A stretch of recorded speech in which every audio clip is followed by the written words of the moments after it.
tardes y muchas gracias por acompañarnos. Mi nombre es César Rolate, soy funcionario del Centro de Desarrollo de la Regulación y hoy vamos a hablar de la propuesta de instrumento regulatorio tarifario de los servicios de acueducto, alcantarillado y hidrantes. Recordamos que esta es una iniciativa de la ARECEP para aclarar dudas con respecto a la metodología, pero que en esta sesión no se verán posiciones, es meramente informativa.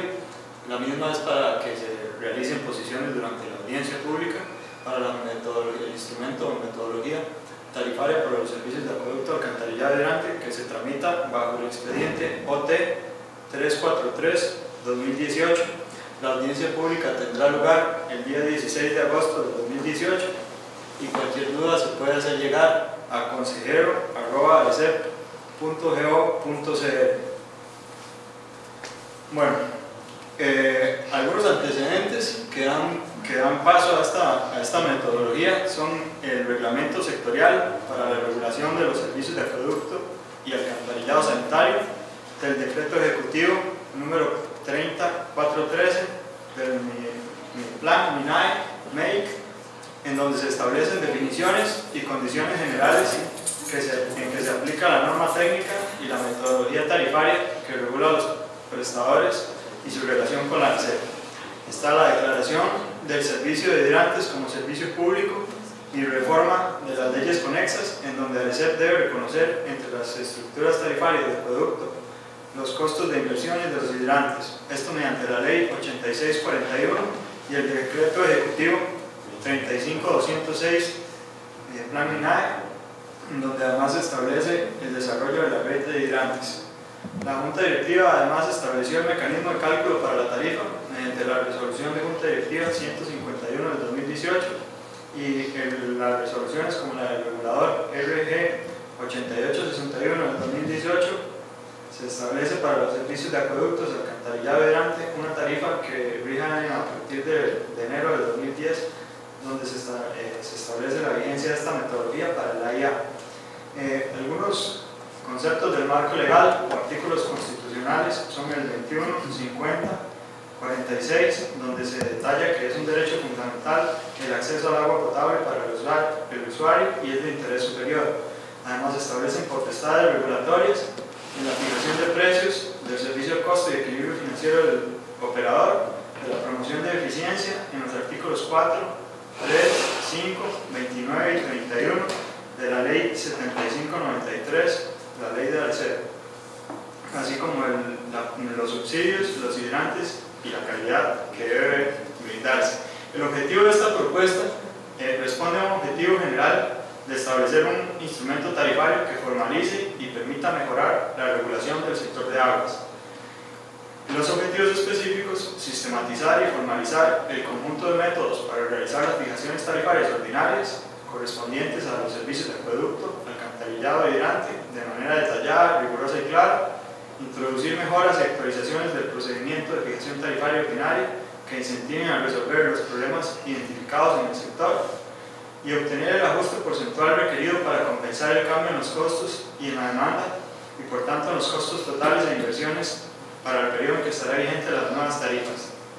El alcance se da para los servicios de acueducto, alcantarillado y hidrante, se aplica para fijaciones tarifarias extraordinarias por el canon de regulación por vía extraordinaria, en este caso se explicará en la sección respectiva, y se aplica para todos los prestadores del servicio de acueducto, alcantarillado y hidrante, excepto las comunidades administradoras de acueductos rurales conocidas como ASADAS.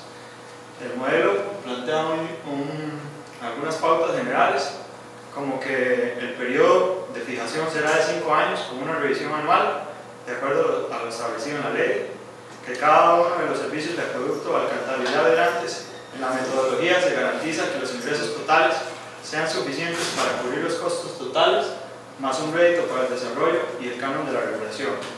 Define el ajuste porcentual requerido e indica que debe utilizarse la información de la contabilidad regulatoria con los plazos establecidos en la ley. La metodología se puede resumir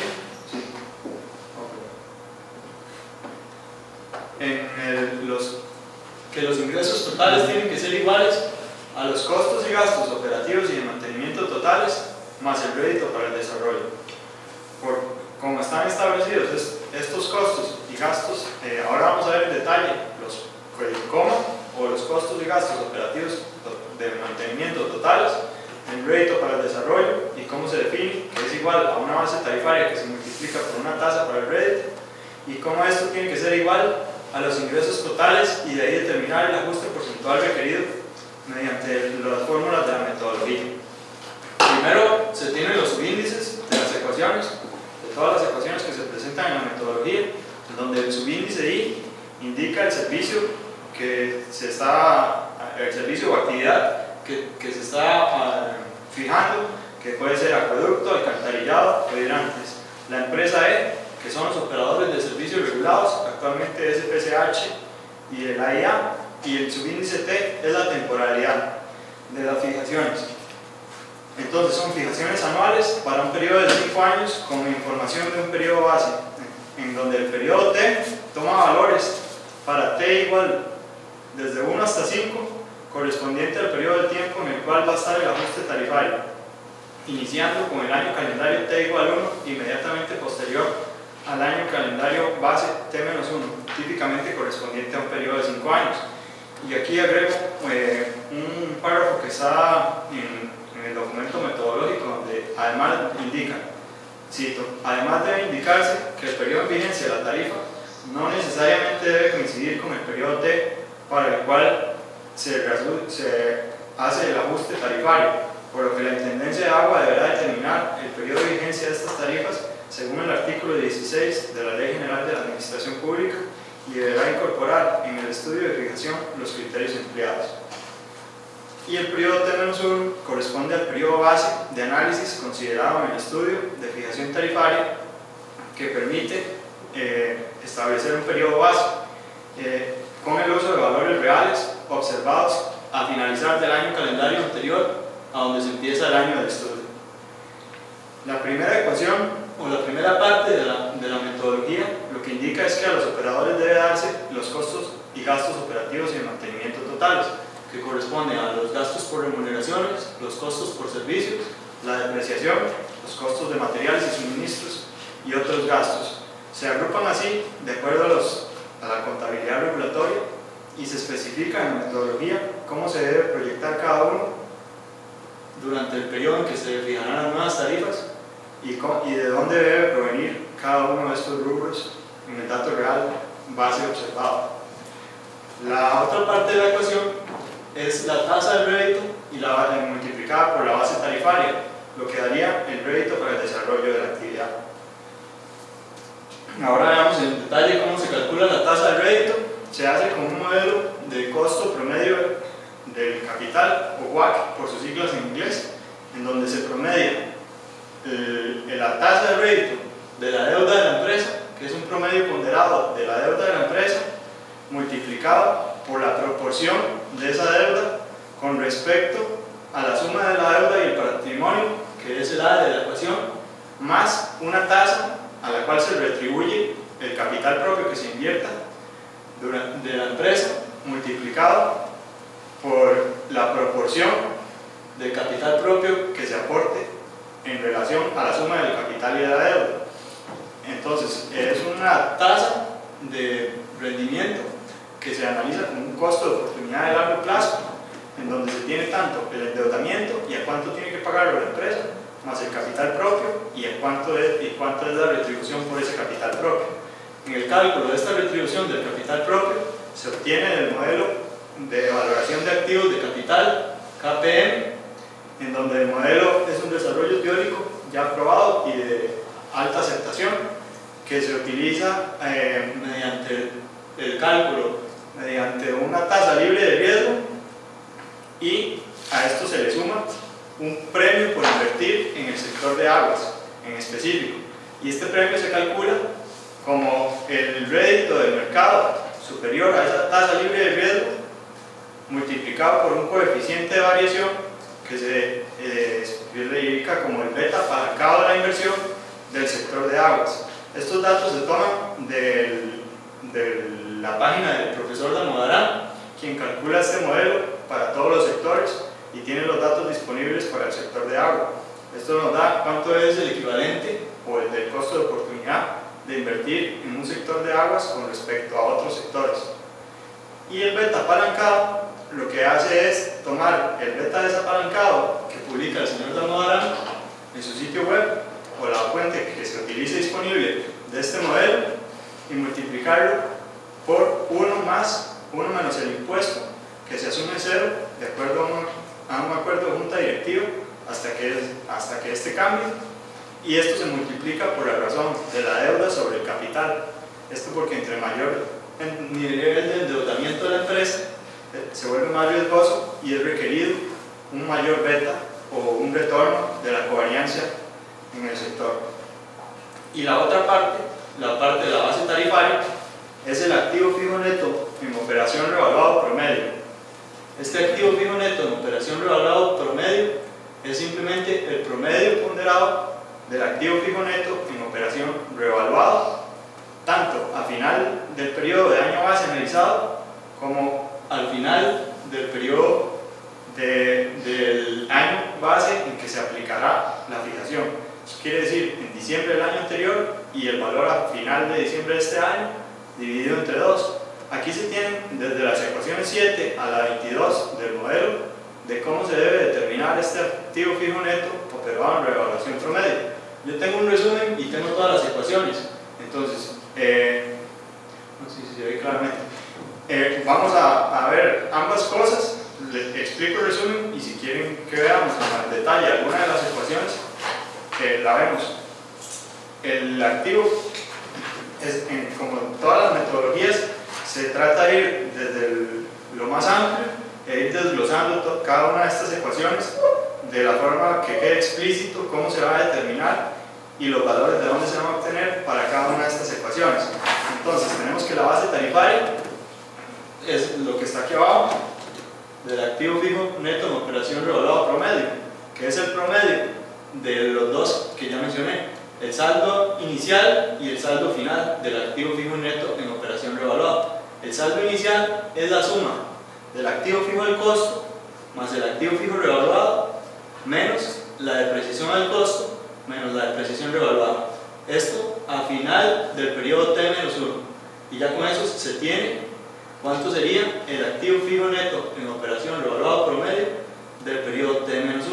A cada uno de estos rubros hay que sumarle las adiciones, los retiros y los traslados, y en algunos casos la revaluación, de acuerdo a lo que se presenta en esta tabla y en las ecuaciones del modelo, de forma tal que al activo fijo del costo debe sumársele las adiciones, los retiros y sumar o restar los traslados de acuerdo a lo que se haga, de forma tal que se puede tener el activo fijo del costo a final de año.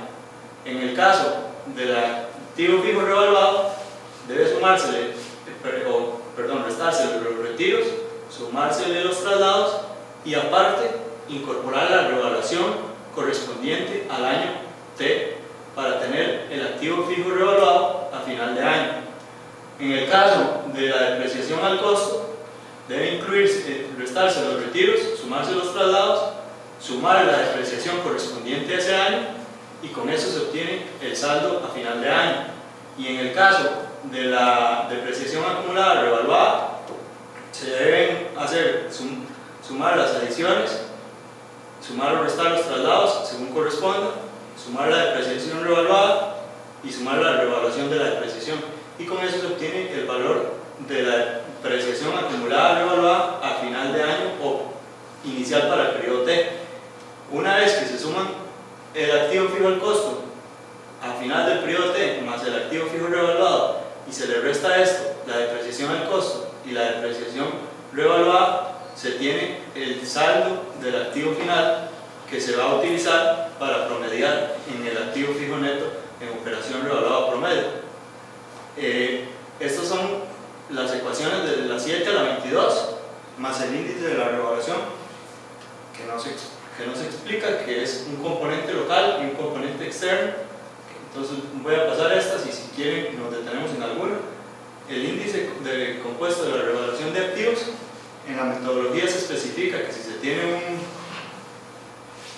un peritaje aprobado y se puede utilizar, y en caso contrario se puede utilizar la fórmula.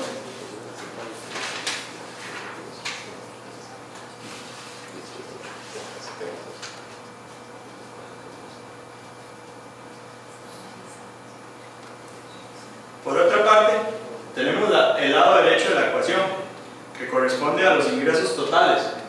Los ingresos totales, como se explicó al principio, tienen que ser exactamente iguales al coma para que el operador pueda cumplir con sus funciones de costos de operación y mantenimiento totales, que incluye la depreciación, más el rédito para el desarrollo. En el caso de los ingresos totales, se consideran un apartado para las liquidaciones del periodo anterior en la metodología, un costo y seguimiento de las inversiones, los ingresos por ventas, la identificación de la variación de las tarifas y el ingreso por cobros a tarifas vigentes. Entonces, como dijimos, es igual a la suma, pero tiene que hacerse el análisis de otros apartados.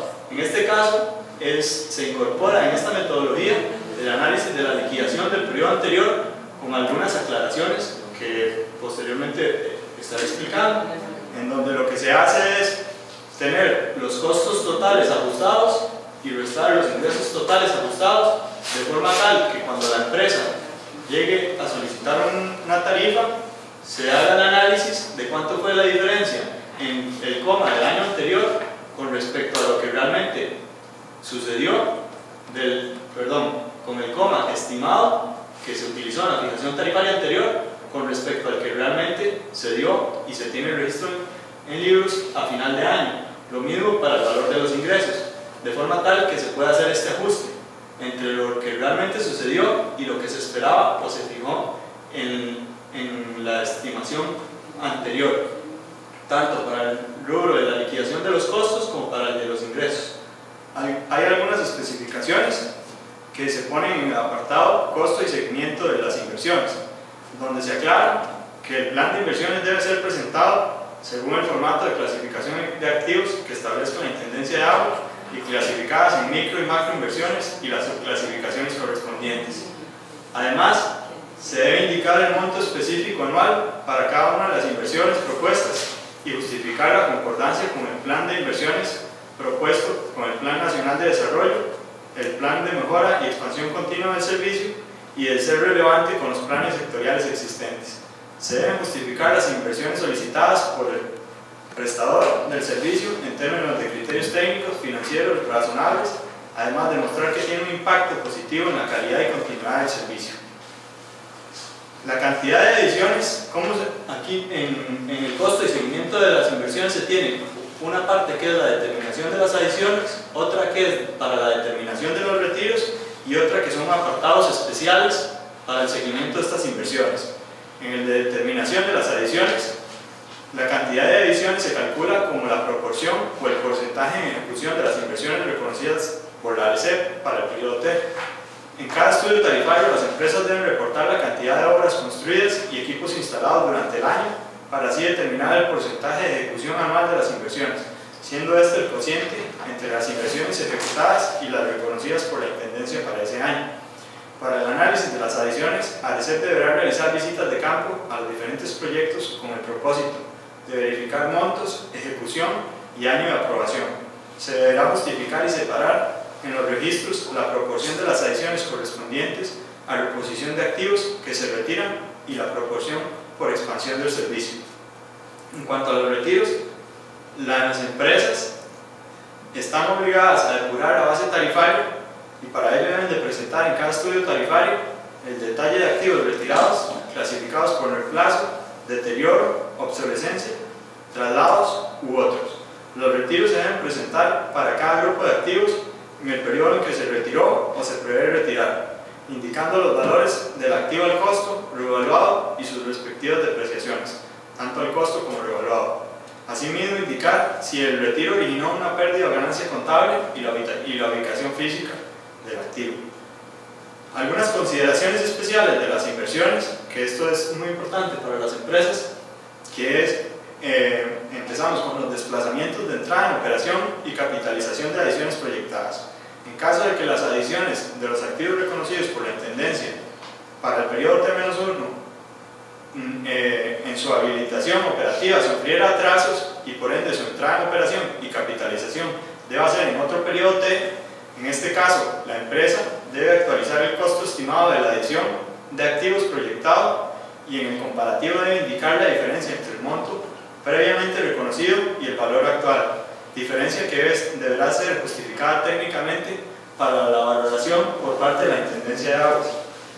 El costo real de una adición mayor al costo reconocido en un estudio tarifario. En caso de que esto suceda para las macroinversiones, en el formato comparativo, la empresa deberá registrar los costos reales de la adición y el costo reconocido, así como la diferencia que se pretende que sea reconocida por el ente regulador.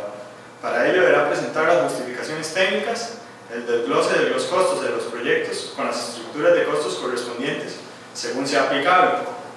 Si hay un costo real, una adición asociada a una microinversión, asociada a horas de operación y mantenimiento y planta general mayor al costo reconocido en un estudio tarifario, en este caso debe registrarse el costo de las microinversiones del sistema de inversiones de planta general asociadas a necesidades continuas reconocidas como parte del periodo y el costo real mayor al reconocido, así como la diferencia, y para ello debe presentarse el informe con las justificaciones e información técnica y estadística que fundamente las obras, activos o elementos adicionales adquiridos.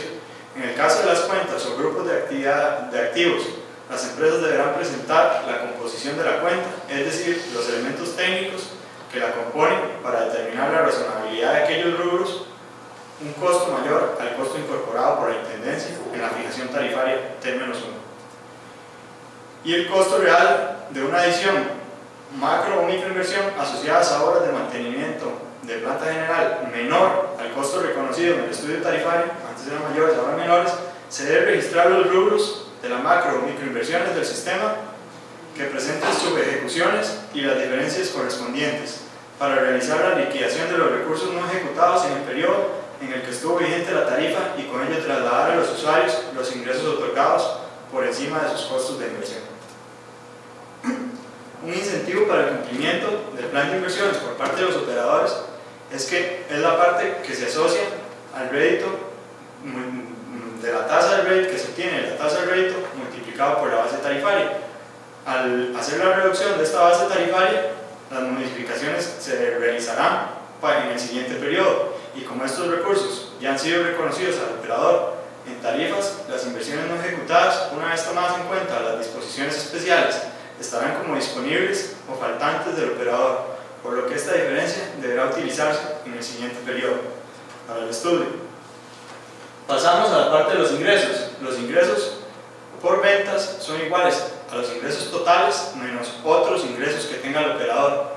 ¿Qué son otros ingresos? Comprende ingresos por venta de agua a granel, tarifa de suspensión, conexión, reconexión, tarifa por fuente pública, por conexiones ilícitas o fraudulentas o cualquier otro ingreso derivado de la operación que no corresponda a un ingreso por venta a usuarios finales.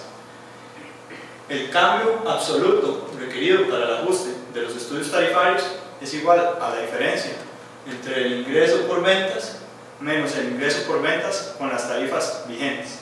El ingreso por ventas que se determina de la ecuación anterior y el ingreso por ventas a tarifas vigentes que se determina de la multiplicación, de la sumatoria de la multiplicación del pliegue tarifario del periodo con las tarifas vigentes por los volúmenes de agua pagados durante ese mismo periodo, que se espera que se paguen durante ese mismo periodo con las tarifas vigentes. Entonces esto tendría los ingresos por ventas a tarifas vigentes. La diferencia entre lo que se requiera y lo que están dando esos ingresos a tarifas vigentes es el cambio absoluto que debe otorgarse para hacer el ajuste tarifario.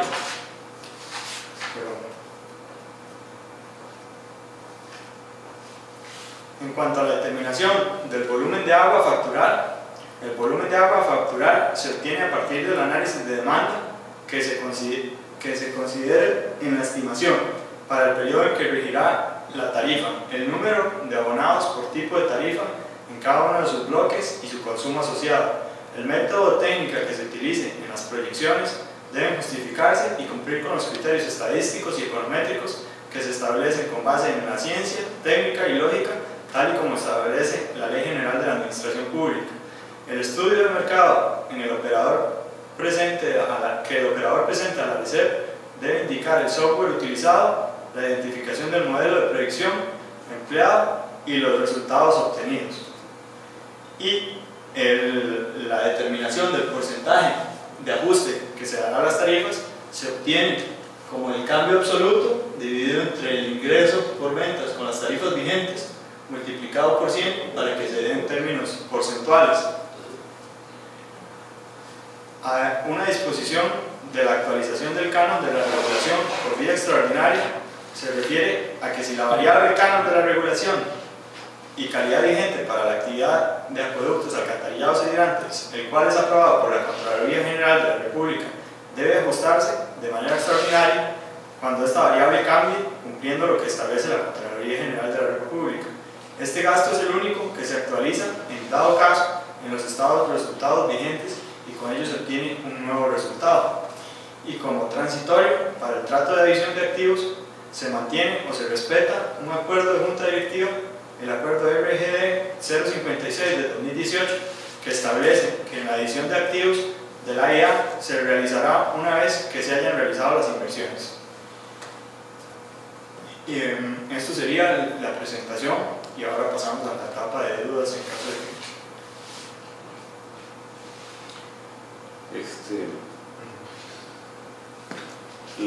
La primera duda es con respecto a el tema del proyecto de desarrollo. ¿Es correcto que no se está considerando el riesgo país como parte de la ecuación? Esto es porque el riesgo país, en el caso de Costa Rica, se le asocia un 3% por el tema del problema del déficit fiscal. Entonces, la pregunta concreta es si se mantiene la decisión de no considerar el riesgo país en esta oportunidad.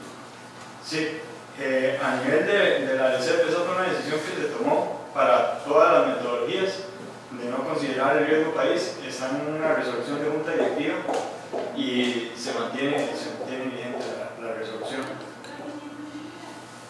En la ecuación número 30, cuando habla del periodo T, ahí tenemos una duda importante. Tal vez si ubicas ahí la fórmula número 30, la tienes por ahí. Puede ser eso, sí, está bien.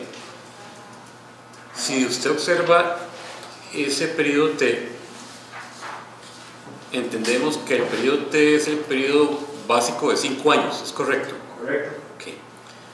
Resulta ser que para que este nivel de ajuste sea realmente efectivo y se recaude más ingresos que el operador necesita, esto implica la exigencia de que los ajustes tarifarios deberían de darse casi que el 1 de enero de cada año, cosa que sabemos que no es así por diferentes razones, ¿verdad? Entonces nos queda la duda de si ustedes consideraron esa realidad, ¿verdad? Que para que esta formulación sea correcta se requiere que el ajuste inicie con el año y si ese periodo T efectivamente es ya sea 2, 3, máximo 5 años. Sí, el periodo T son los 5 años, pero el periodo T comprende cada uno de estos 5 años.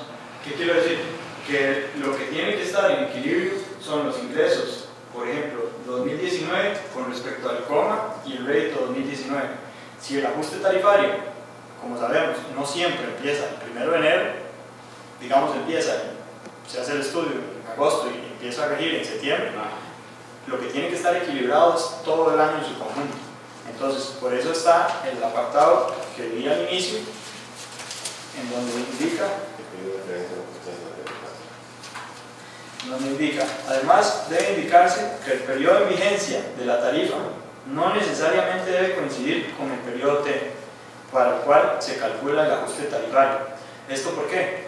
Porque el periodo para el cual se calcula el ajuste tarifario, como menciono, es un año en su totalidad. Entonces, 2019 tiene que cumplirse como año 1 del periodo T, que los ingresos totales sean exactamente iguales a los costos totales. ¿Qué pasa? Que como el ajuste puede venir en una parte a final de año, digámoslo así, entonces La Intendencia de Agua deberá determinar el periodo de vigencia de estas tarifas según el artículo 16 de la Ley General de la Administración Pública y deberá incorporar el estudio en la fijación de los criterios empleados. ¿Qué quiere decir? Que si el ajuste debió ser para todo el año, por ejemplo, 12%, pero que se entra en septiembre y como va a entrar en vigir en septiembre, si estuviese vigente de septiembre a diciembre, pues tendría que ser tal vez 30%, por poner un ejemplo. Entonces la Intendencia tiene que determinar de una forma tal que considere más adecuada, tal vez no sea dar el ajuste todo de un solo, sino incluir en ese ajuste el año siguiente, o que sea de septiembre al periodo que ellos consideren, de forma tal que tal vez no sea 12, sino sea 10, incluyendo lo que queda de ese año y también el resto del año siguiente. ¿Me explico? Sí, sí, lo que la secretaría sería como balancear los requerimientos. Balancear los requerimientos. Que es prácticamente lo que se hace ahí, hoy en día. Que tal vez el ajuste no sea tan fuerte un año, sino que sea hoy en un año y en el siguiente. Correcto. Y en el siguiente año. Otra duda importante que tenemos es con respecto al tema de el servicio de la deuda.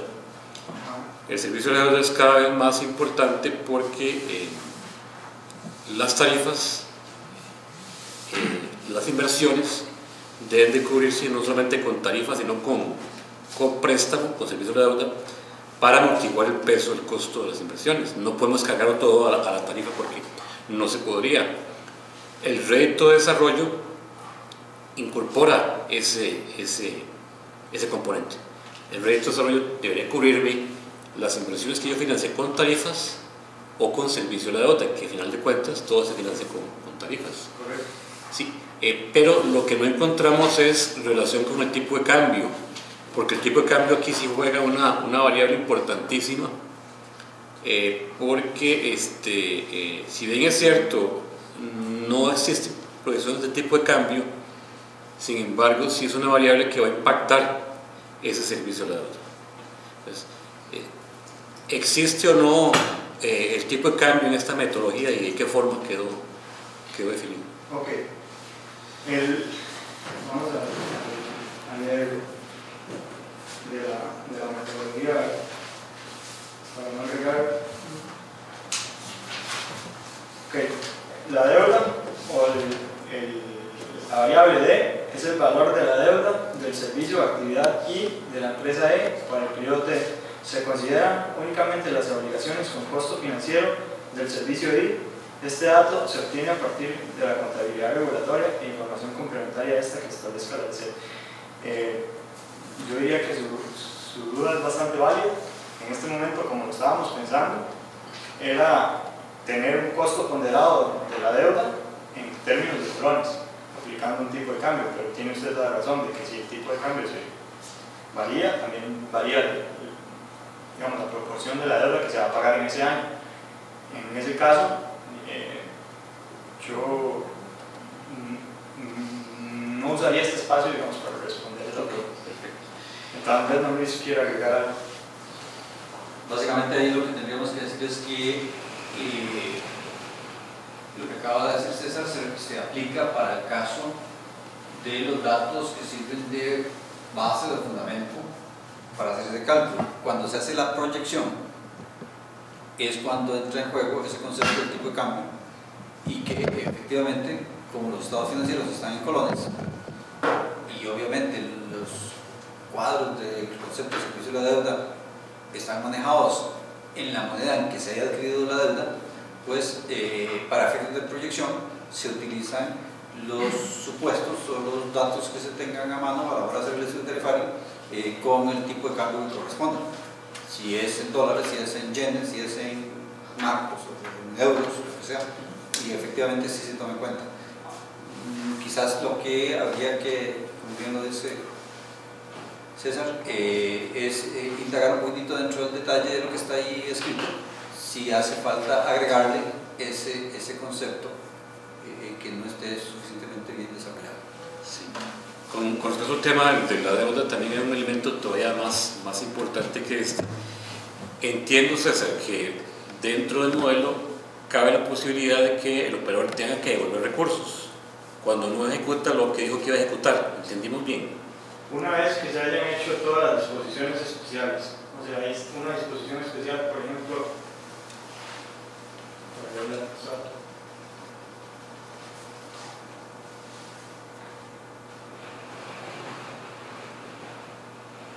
cuando hay desplazamientos en la entrada en operación y capitalización de adiciones proyectadas. ¿Esto qué es?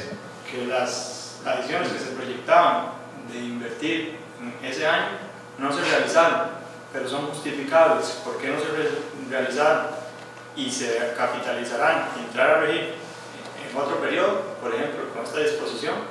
En ese caso, se debe actualizar el costo estimado. Entonces, en ese caso, el operador tiene que plantear por qué no entró a regir ese año, o por qué no se ejecutó esa inversión ese año, y por qué sí se va a ejecutar en el periodo siguiente, y tener los rubros o los montos. Entonces, en ese caso, por ejemplo, con esa disposición, esos recursos no es como que se le van a restar directamente, sino que se lo van a hacer, en ese caso en particular. Entonces, todas estas disposiciones especiales hay que tenerlas en cuenta en el análisis, y una vez que se hayan tenido en cuenta, ahí sí, los recursos que ya se aprobaron para invertir y que no se ejecutaron, pero no tienen una justificación, esos sí pasarán al rubro de liquidaciones. Perfecto, esto sí, porque precisamente la inquietud en el tema de inversiones es lo que se acaba de mencionar.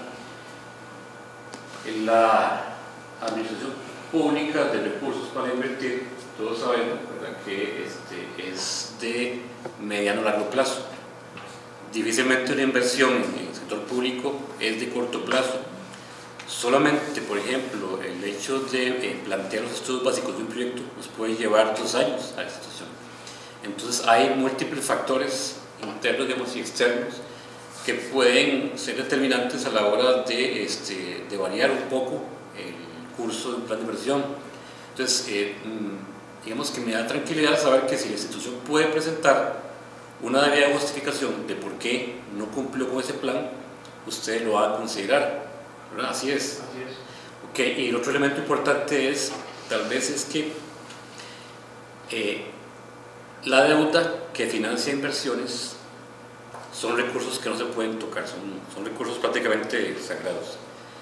Entonces, cuando una institución, por algún motivo, no puede llevar a cabo una inversión, no obstante, tiene un compromiso de servicio a la deuda que tiene que cumplir. Entonces, en este sentido, me parece que debería quedar muy bien diferenciado cuáles de esos recursos son del servicio a la deuda, porque esos no se pueden tocar, no se pueden devolver, y cuáles sí se podrían. Ahora, hay una norma presupuestaria que obliga a las instituciones públicas a que todo recurso que quede en superávit libre debe de reservarse para futuras inversiones. O sea, todo lo que quede un año como superávit libre, por ley de la República, debe de apartarse y reservarse estrictamente para inversiones.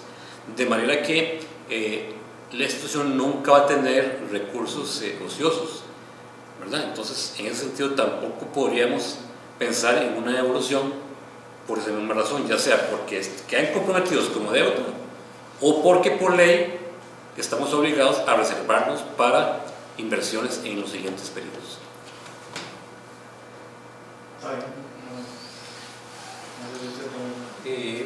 Bueno, en ese caso, el comentario va en esos términos. Efectivamente, para cada periodo existen esas actuaciones. Ahora tenemos que entender que hay una diferencia entre lo que realmente se ejecuta con respecto, por ejemplo, a materia presupuestaria, que tiene ciertas reglas muy propias de esa actividad de presupuesto, y lo que hacemos en la RECEP, que básicamente tiene que ver con el reconocimiento de los rubros que se toman en cuenta para el cálculo tarifario, que caminan en una senda parecida pero no exactamente igual. Entonces, de repente, si presupuestariamente algo está aprobado, no necesariamente, y eso lo tiene previsto, por ejemplo, la ley de la autoridad reguladora, de que, por ejemplo, si hay rubros que se consideran que no son válidos para efectos del cálculo tarifario, la autoridad reguladora podría eliminarlos o podría incluso incluir rubros que no están. Entonces, aquí solamente tener la claridad de que lo que se plantea aquí es una metodología tarifaria que lo que hace es identificar los rubros que desde el punto de vista del cálculo tarifario son susceptibles de tomar en cuenta. Entonces, ahí hay, digamos, un elemento interesante a tomar en cuenta de que estas diferencias eventualmente pueden salir. Pero insistimos en que existe ese elemento del análisis y el reconocimiento de, una vez cumplido el periodo, por qué hubo diferencias y si hay justificación desde el punto de vista del cálculo tarifario, pues sencillamente se hacen los traslados que corresponden. Perfecto. Y una última consulta que es más bien logística. La metodología es muy similar a la metodología vigente, no obstante, como toda metodología debe someterse a un periodo de prueba. O sea, la institución o instituciones operadoras deben de madurar en este proceso. En ese sentido, quisiéramos consultar si la ARECEP va a dar un periodo de prueba y ajuste. Una vez que ya la metodología se vea en audiencia pública y salga publicada en la Gaceta, si están considerando un periodo razonable para hacer todos los ajustes necesarios y de cuánto es ese periodo, ¿verdad? Sí, como usted menciona, en este caso la metodología es casi una formalización de lo que ya se viene dando, ¿verdad? Entonces, una vez que quede vigente, los cambios que haya que hacer se supone que son menores en cuanto a los estados financieros, etc.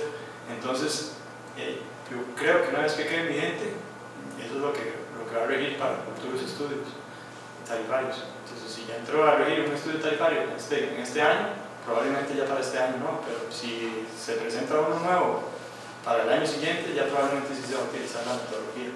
Así es como yo lo entiendo. Una vez que ya esté publicada, sí se utilizará. Porque también se trae un elemento de la contabilidad regulatoria.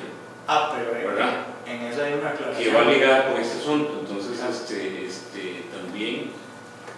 No, sí, claro. También deben de considerar eso. No, pero en ese caso entonces sí se respetará. Ahí quedó en la metodología explícito que los plazos que se dieron para establecer la contabilidad regulatoria o que se den para que ya las instituciones vayan estableciendo la contabilidad regulatoria son los mismos plazos con los cuales se va a utilizar esta metodología, de forma tal que si la contabilidad regulatoria no se ha implementado en su totalidad o hay una extensión por parte de uno de los operadores, entonces también aplica para la metodología. Entonces, prácticamente que el tiempo que tenemos para ajustar es el tiempo que nos dé la ARECEP para finiquitar el tema de la contabilidad regulatoria. Correcto. ¿Verdad? Así es.